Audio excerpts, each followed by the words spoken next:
These are our life's aha moments from the perspective and experiences of two Christian women who are focused on creating a deeper relationship with Jesus Christ. Join us as we share and discuss insights we have learned and provide tools to empower you on your journey of intentional creation.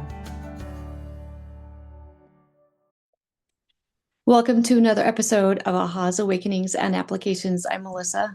And I am Leann. Thank you for choosing to share some time with us today. We are grateful for your support. We would like to ask you to help us expand the reach of our podcast by subscribing, following, and sharing it with others. So today we are going to talk a little bit about conflict resolution. And since we talked about peacemaking last episode, we just thought that was just a good follow-up for the things that we talked about. We talked about peacemaking, but how do we do that?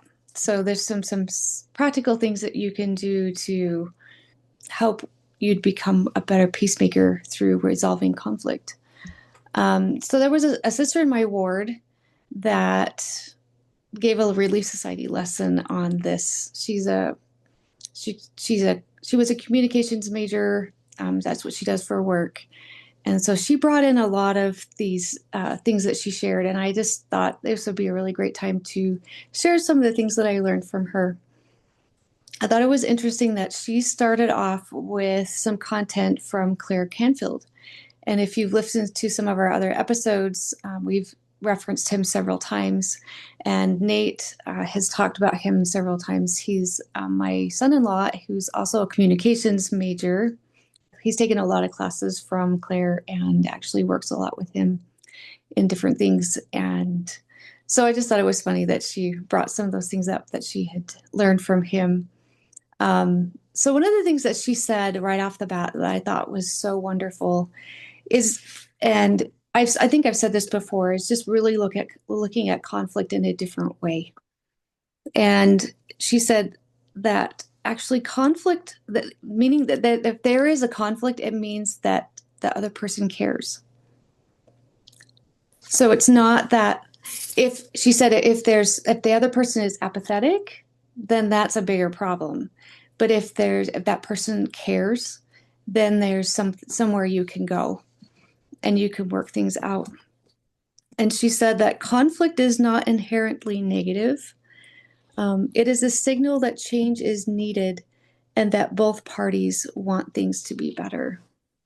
And I really loved that thought that we can look at these conflicts as ways to communicate, to connect, and to find a better solution that works for both parties. She also talked about something else that Clair Canfield,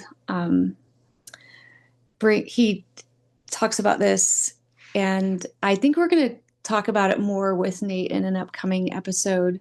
So I don't want to spend a whole lot of time on this, but there's what's called a VOCAB model, and that's just an acronym for vulnerability, ownership, communication, acceptance, and boundaries. So through these 5 different things, there's things that we can do with this conflict management. So vulnerability is the willingness to be seen and to put down the armor of defensiveness. And we've talked about vulnerability several times, and we actually did have a whole episode or 2 episodes on that where we talked about that quite a bit.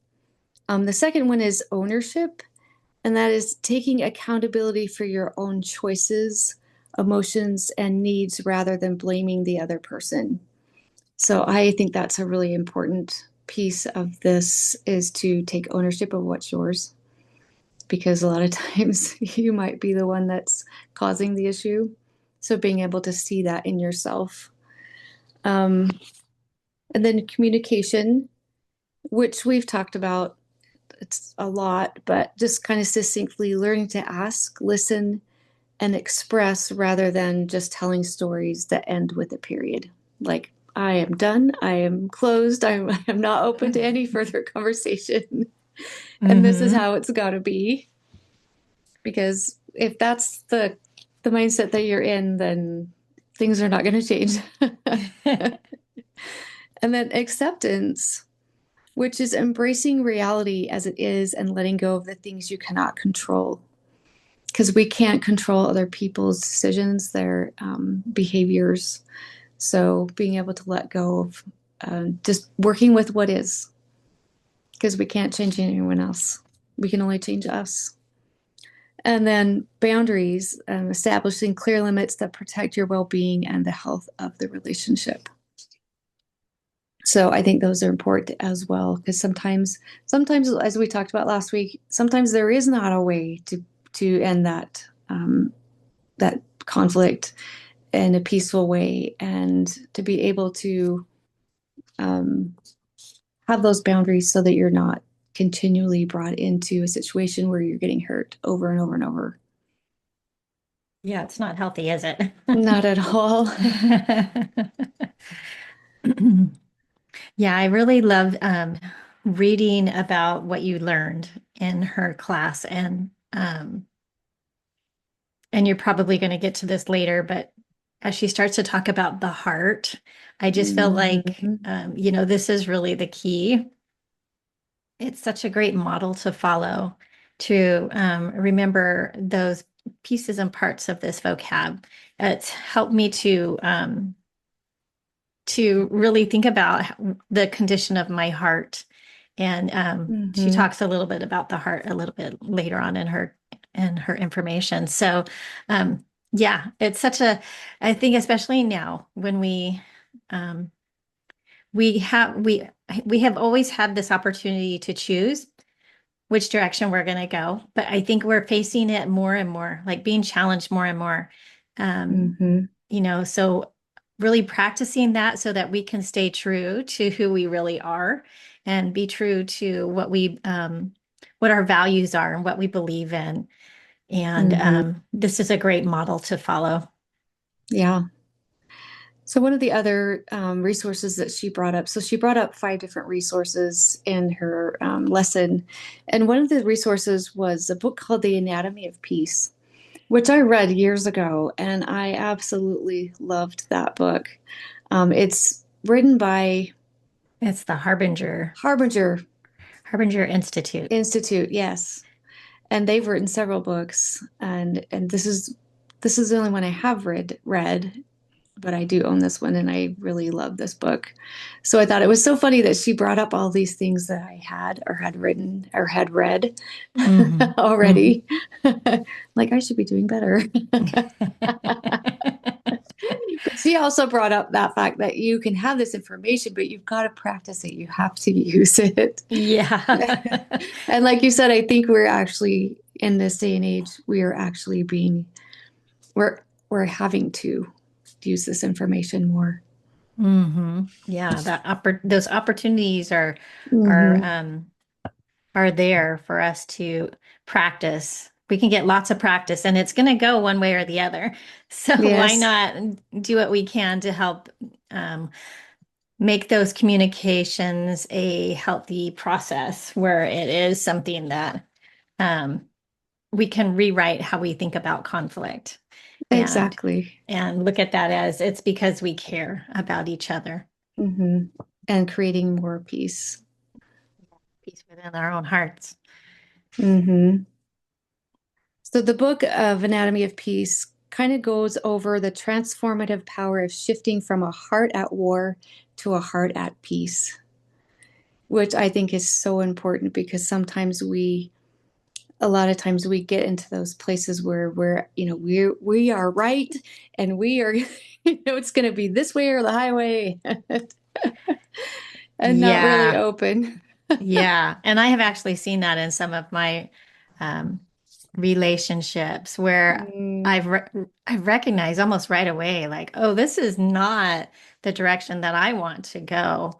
Um, and when you run into somebody who may not have the same objective, hmm. it's still really challenging. And so, I think knowing what to do and how to what steps to take will be your best defense. turning to the Lord and seeking his help and guidance, Mm, and then using these tools. We talk about tools all the time to help us as we partner with Christ to find that heart of peace. And sometimes that's a little bit of a exactly. process, but a well worth it process, I Yeah. think. And I think we can't get discouraged when we see ourselves, slip or fall from where we want to be, because it's all part of the process of learning and growing and helping us to Hmm. get better at it. It's that little bit of a push, I think, to help us. As I was exercising this morning and watching my video, the instructor was talking about, it's that adding that resistance a little bit at a time to help your Mm, body um, build that strength. And I feel like this is the same thing where we get this conflict. If it comes repeatedly, we're getting that chance to hmm. practice and stretch just a little bit more and build up that resistance and that strength to what's happening. Exactly. But she said that most conflicts stem from viewing others as adversaries rather than people with valid perspectives. And I thought that was so good because it is how we sometimes we think we are right and we kind of put up that wall and don't want to look at something else or a different way of doing things. And then yeah, seeing that other person as the bad guy, you know. Yeah. Yeah. It's all And their fault, and then there's the blame, and then yeah, you the justify blame your own actions and all that kind of stuff. kind of spirals.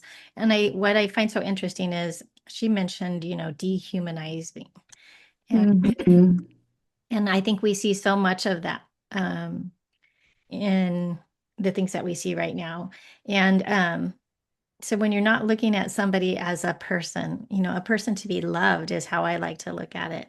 If you're not Right. looking at somebody as a person to be loved, are you really thinking of them as a fellow citizen, a fellow neighbor, a fellow brother or sister, um, as a fellow human being? And I think we do see people pushing back against some of the conflicts in our world, wanting to help others feel more humanized. And I think we see both sides of that, where and I just think it's so interesting because it really does just tell the condition of our heart. Is our heart Mhm. seeking for that peace, or is it seeking to go out and really fight and create this contention and war, in a battle that you can't win that way? You cannot win because Yeah. everyone loses when we do that. Hmm. Exactly. Talking about operating with a heart of peace instead of a heart of war. And she says, we see others as stereotypes or enemies rather than human beings. So going along with what you just said. Hmm. So going along with that heart of peace, she says, choosing peace is a conscious decision to treat everyone with dignity and compassion, which we've talked about also, but I hadn't really thought of it in this context. So I think that bringing um, that piece into this context really makes a big difference as well and helps me go, oh, yeah, that would make a in those conversations, in those situations, that would be really helpful. And what that makes me think of is, if you're in a conversation, um, just stopping and thinking about what is my intention, instead of being quick to speak, especially if they're, words of war or coming from a heart of war, is that really our intention? Do we want to go there? I think it happens so quick. We don't usually Mm-hmm. take the time to notice where that is coming from. But I think if we can, uh, remember to ask ourselves that, then Mm-hmm. we can, I think, with that intention of coming from that place of peace and a peaceful heart, we can really diffuse that situation. Just diffusing that energy that we would be putting out, or maybe that they're putting out. Right, exactly. And going from more of that understanding where that person is coming from instead of trying to win the argument. Absolutely. Which we all want to win, but I think we're more of a winner if we can do that with a peaceful heart, right? Yeah, I think that finding that peace and finding that connection is so much more desirable Hmm. than just winning an argument because then really there's no peace Hmm. because Right. the other person just feels defeated. Yeah. And if you've ever been in a situation where that's happened, where you're going into it like, oh no, this is going to be this argument, and then the other person actually responds in a really kind and loving way, and then you just walk away going, oh, I'm so glad that went well, right? Like, I don't know if you've ever had that, but I have. And um, it's so great when you can see that there is, especially when it goes better than you expect. Hmm. Yeah, I had actually had a situation the other day. I'd had a conversation with one of my daughters, and there was a little bit of miscommunication, and I didn't say anything at the time, but it kind of ate at me after we got off the phone, and I just like, oh, I really should say something. And but I didn't know what to say, and I wasn't quite sure how to bring it up again. And but I had the opportunity the following day, and I just prayed about it that night and that morning and just felt like it's going to be okay. Like just bring it up and have the conversation. And I was so grateful that I've been, had these tools. And it wasn't a Hmm. bad thing. It was just, or it wasn't a super hard conversation. Like sometimes I've had really hard conversations, but it was very natural that we were able to just talk about it. It was actually a really huge misunderstanding on my part that Hmm. that I'd blown this out of proportion in what it really was. So it actually worked out really well. But we were able to talk about it, and it actually brought up a lot of things that we were able to kind of talk through. So I thought that was really really helpful. Hmm. And then Which is such a better outcome than if and I think that's where the spirit comes in hmm to, act upon those promptings where, by bringing that up, maybe when you feel like you don't want to in this situation such as that, that it's going to be okay. Like the Lord's going to help you through it. hmm because he wants us to have peace too, and he's going to help us in those situations. He definitely does. And he wants us to have those good relationships. hmm Definitely, especially with people that are closest to us. A part of that book also talks about a heart of peace, like responds with empathy, sees them as a fellow human with needs and fears similar to your own. So realizing that other people might feel the same way, that might have different fears or different views, but they also have things that are important to them. Hmm. And then creating a supportive environment so that inspiration is more effective than proving someone wrong, which we've already said. But listening to understand. So shifting from being defensive, I think sometimes I've been really defensive in certain situations, and going from that defensive place to more of asking questions and trying to create or prevent further conflict. Hmm. Yeah. You can always ask for clarification. hmm And I think for me, it's, I wonder why. Oh, that's interesting. I wonder why. I think getting curious, as a kid, I wasn't a very curious person. hmm But I think now that I've gotten older and I've learned these tools, it's so nice to be able to ask questions and seek for those answers so that I don't have to create them in my own head, create my own stories. Yeah. We've talked about that before, that we sometimes we create these stories and they're not even true. Right. Takes so much less effort to just ask why than it Yeah. does to, Just have the conversation. yeah. Even if it feels hard, just do it. Exactly. Uh, Another one of the books that she brought in was called The Peacemaker. Um, and it's by James Farrell. And I I love love this this book. book. I read it so many times. And I mean, if you take out my book out of my bookcase, it's just got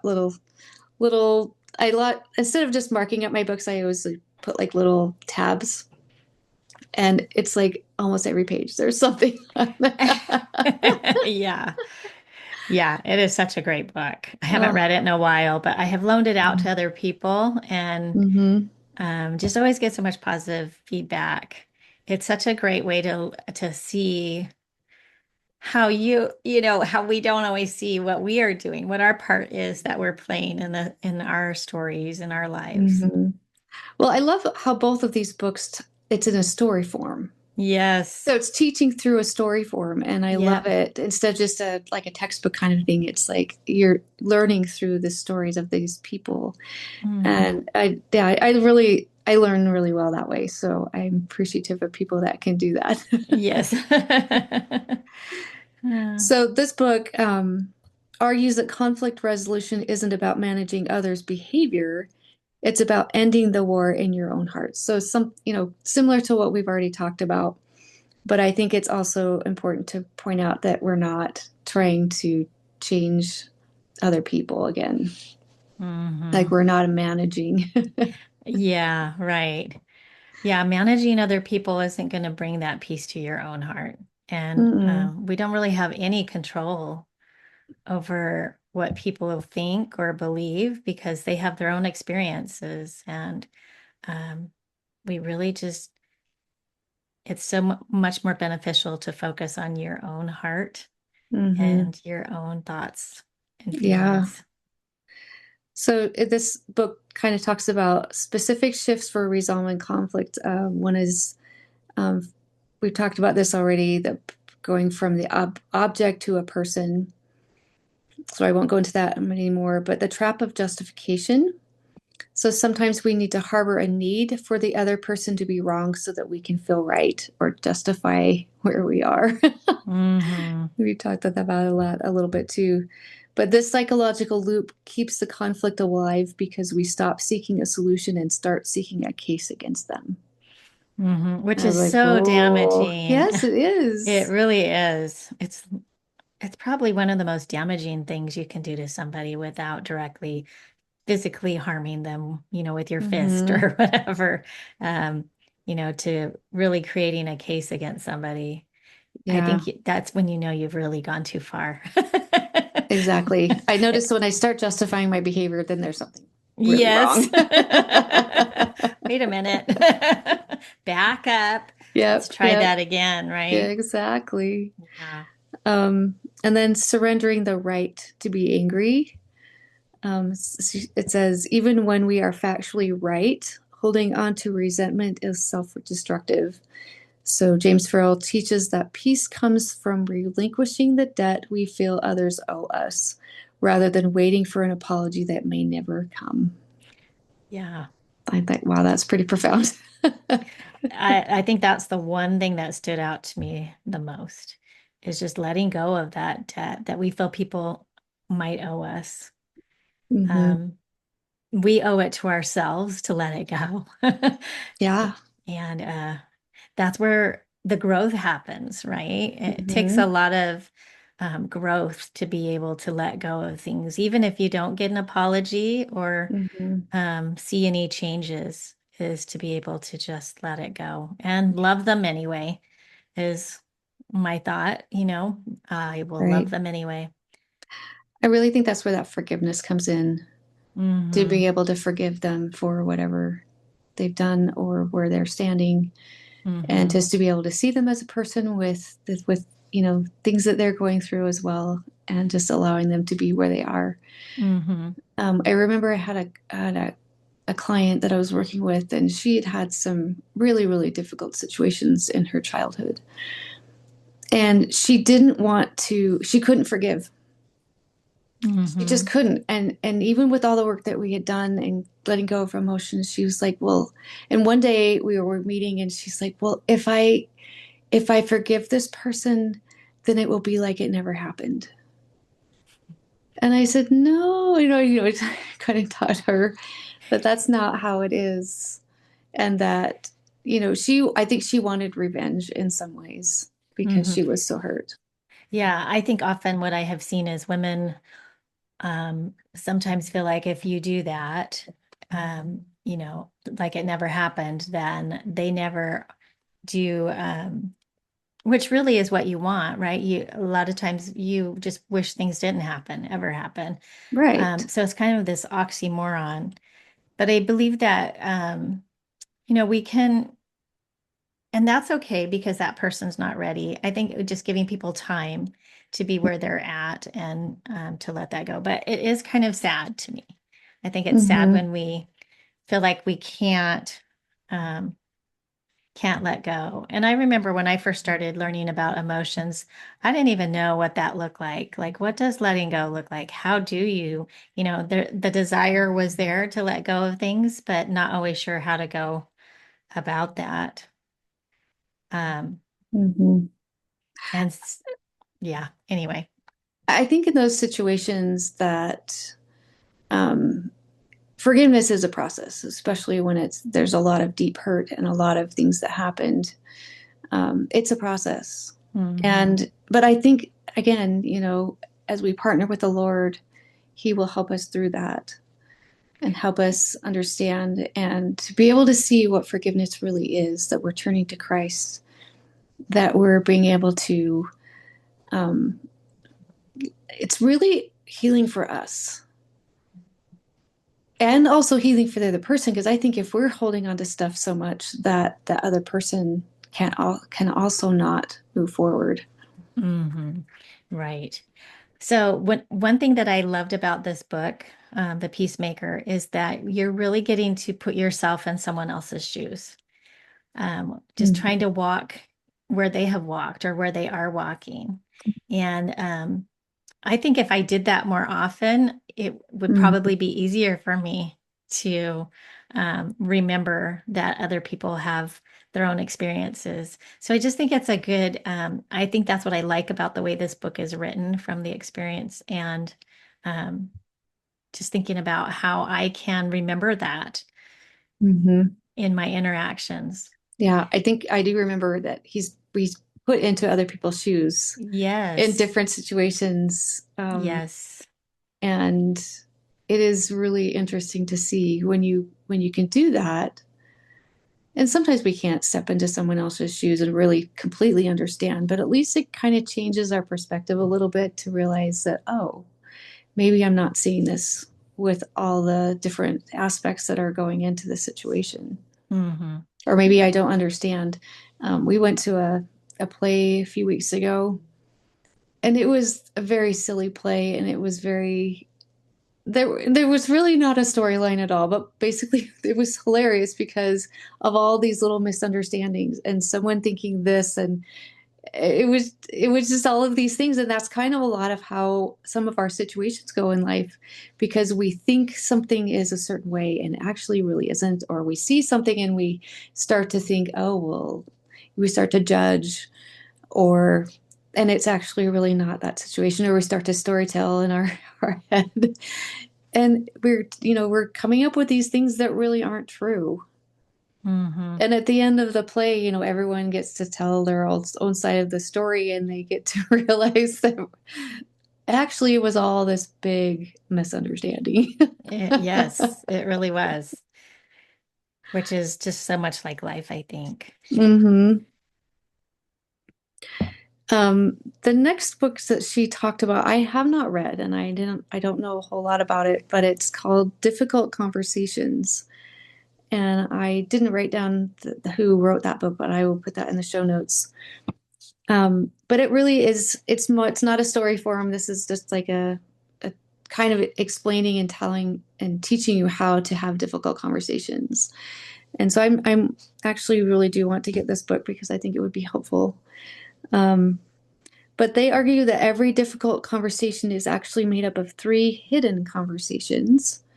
So to resolve conflict effectively, you must move from a delivery stance to a learning stance. So kind of what we've been Mhm. talking about. So the three different things, the one was the what happened conversation. It's like I'm going back to that play. So stop debating who was right and shift from certainty to curiosity Mhm. and explore how each person's story differs. So kind of going along with what we said as well. But then there's the feeling conversation.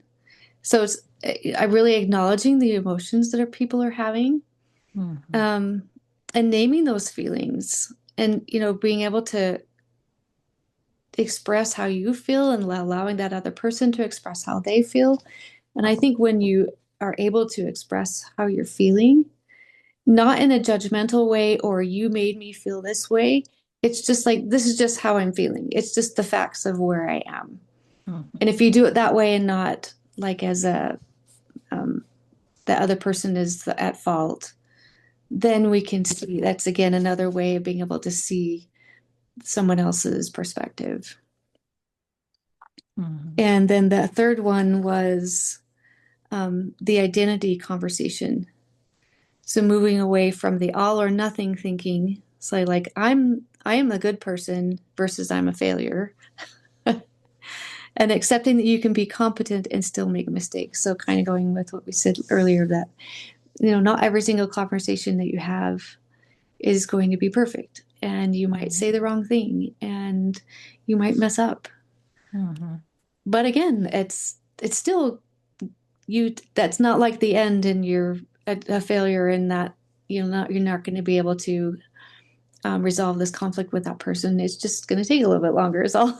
And you get to learn from those experiences. Yeah. And so this reminds me, I think we were talking about this the other day of my husband and I have been watching some little documentaries, I guess they are, about Disneyland and Disney World and the Imagineers, those who create these great amusement parks. And it was really interesting to listen to this. One man said, we go into this expecting to make mistakes. We go in to make mistakes. And so when I look at these conversations that were type of conversations we're talking about, these relationships, there's going to be sometimes there's going to be some friction. We know that Mm-hmm. there's going to be disagreements. So, just I don't know that I want to expect that, but I know that it's going to happen here and there and eventually. And that is where the learning and growth is. When I look at what the way this man talked about it and the things that they were able to do, yeah, they had a lot of failures, a lot of failures. They would spend a lot of hours and time and money creating an idea. And from that idea, sometimes it didn't work. It Mm-hmm. just didn't work. And they would have to, just let go of all of that and begin again. But they would ask themselves questions, what went well, what didn't go well, learning from the mistakes that they made. And so I kind of look at our relationships in the same way that, we have so many different personalities of people around us that we love and some that are just a little more challenging for us, whatever our personalities and backgrounds are. But if we Mm-hmm. can know and understand that we can learn and grow from that, and as we use these things, take the time to, instead of just writing it off, as we've talked about in the past, just really investigating, get curious, ask Mm-hmm. questions. Um, we can do better and it will be stronger. I've had friendships where we've worked through struggles and they have become strong friendships, Yes, really exactly. strong friendships. So I think that's, part of the growth that we get to make. Mm-hmm. Well, I think in the past, there were certain types of personalities that I Hmm. shied away from, that I didn't want to be, friends with that type of a person or interact with that type of a person. And it's been so funny to see how the Lord has been kind of put those type of people in my life in different Hmm. ways.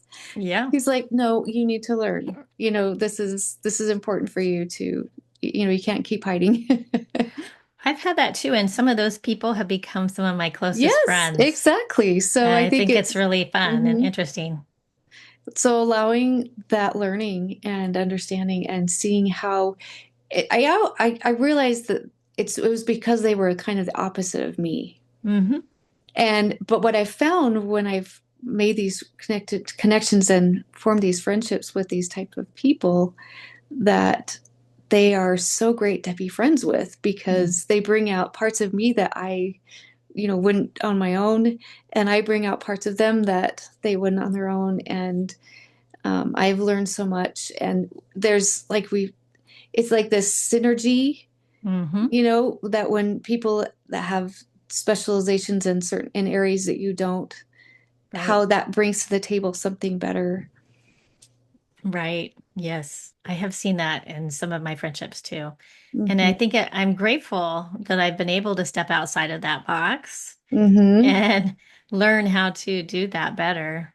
Yeah. It's no longer overwhelming to me. Hmm. So that's really important, I think, to Hmm. just keep that open.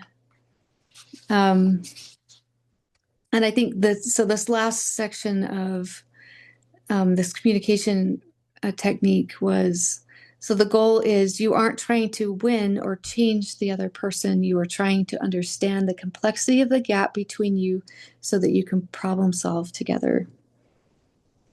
And I think Hmm. that's really important.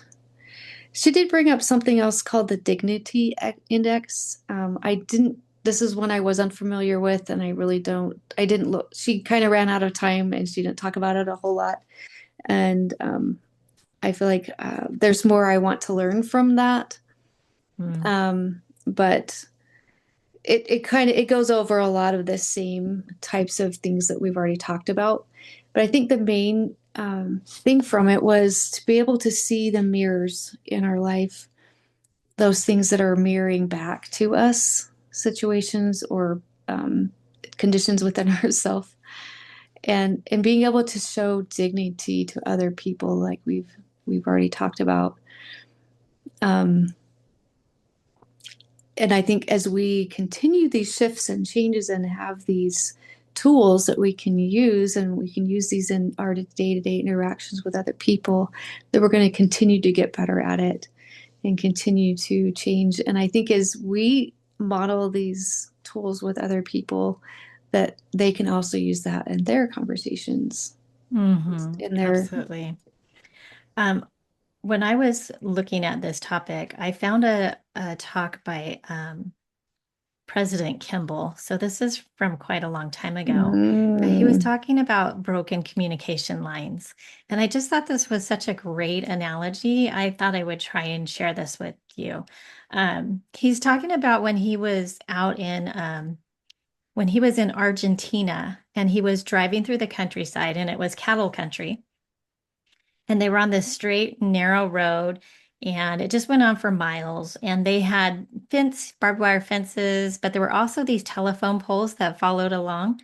And each telephone pole, how it had a crossbar line, and those lines were strung across from that crossbar from line to line, and they really kind of hold each other up, hold those mm, wires up. And as they traveled along, there was lots of grass, had been lots of grass, but it had been burned. Somebody had tossed out a cigarette carelessly and it lit all of that grass on fire and it burned a lot of mm, these telephone poles along the mm, roadway. And what he found was toward the ground they had burned, but they were still, the tops of these telephone poles were still there and they were still attached to these wires. And so these wires were kind of holding up some of these poles, but occasionally they would scrape across the mm, ground. And so when he later on was trying to make telephone calls to this area, he would get a lot of static. And he oh, said, I could just interesting. imagine these telephone poles scraping across the ground and creating that static. And it just made it really hard to communicate. And so he was talking about how he had a young couple that came in. Um, who had been struggling. And he said that he just compared them to these telephone poles where these lines of communication had been burnt to the Mm, ground, where they had burned part of these lines of communication. And they were really kind of hanging by a thread. And this friction, each time things would come up, there was this friction. And so he just talked about how we can keep those lines of communication open, how important that is to to not do those things that are going to create a situation that burns that telephone pole, that kind of leaves you hanging by these threads, Mhm. and stopping that clear communication and that growth that you can have with other people. And so I think that fits so well with what we've been talking about today. Mhm. Um, just remembering to try these things, to learn about them and use them, so that when we so that we can have better relationships with the people around us, and Mhm. not have the misunderstandings that create the fires Right, in our right. lives. It's really getting to the root of the issue. I know when I've worked with people, it's like the actual root is kind of surprising. It's really not. It's just something that happened when they were a child, or something that a situation with a teacher. And it goes back to that guilt and shame, Yeah, right? it does. It And it's does. so interesting to see how those little situations can create issues later on. Right. Which is only natural. We all do it. Our minds are wired for that. Um, Mm. I was reading somewhere that was talking about, even Adam and Eve were like blaming the other person. When Heavenly Father Oh, approached yes. them, they each blamed, he blamed her, Adam blamed Eve, and Eve blamed Satan. So I just think, even from the very beginning, that, Yes. not wanting to look inside our own selves and see where we're contributing to these problems. And I always think of President Monson, who often shared stories about his childhood and how he would later discover that he was the problem to a lot of the issues of these things in his childhood. So I Yeah. just loved his sense of humor and his candidness about Mhm. how he was able to recognize that in Yes. his life. I think we've talked about this a few episodes ago about humility, Hmm. when we can be humble and be able to see where we are and our hearts are, and what our motives are, and what we're holding. Yeah. Things can really change just even on our end. Yes, yes. It's funny how when we change, everything else changes. Like your whole view of Yes. the scenery can look like a totally Hmm. different picture. Like all of a sudden it's like, whoa, the clouds parted and I can see clearly. Hmm. I remember in I think it was one of the Hobbit movies, when they're in the forest, and he's with The Bilbo's with, trees. yeah, in that big huge forest, and it's kind of like this. It's the energy of the forest causes confusion, and they're all like just going around and around in circles, and they can't wait to find their way out. And Bilbo climbs a tree, looks Uh-huh. out, and he goes, "Oh, there's the mountain." And he Right. gets that clear air, and he able to see things from a different perspective. And then he Hmm. goes back down, and he leads them out, but they're all like trying to figure out what's going on. And Yeah, and I love that because Mhm. thinking about, elevating our thoughts, elevating our actions, when Mm-hmm. we do that, we can see better. We can Yeah, see the truth of things. We can just have that better perspective. I think that's when we partner with Christ, when we go to the scriptures, we go to true Yep. sources, then Yep. we're able to see things from a different perspective and change. And yeah, that clarity is amazing Hmm. when you can get out of all the gook. Get out of the mud. Yep. So, as an invitation to our audience, I'm thinking just starting somewhere, finding, going back and listening, or reading these books and finding something you can work on. Where can you start? Hmm. Maybe look for where you might have areas in your heart that are trying to create war, Mm-hmm. and what you can do to create that peace in your heart. Exactly. I love that. Well, Thank you, Leann. Thanks, Melissa. Join us for our next episode as our friend Beth helps us discuss women's health and counseling with the Lord to find our next step. If you enjoyed this podcast, please follow or share with others so we are easier to find. Check out our show notes for each episode in your podcast app or YouTube, and join us on Instagram for more daily content at Awakenings Podcast.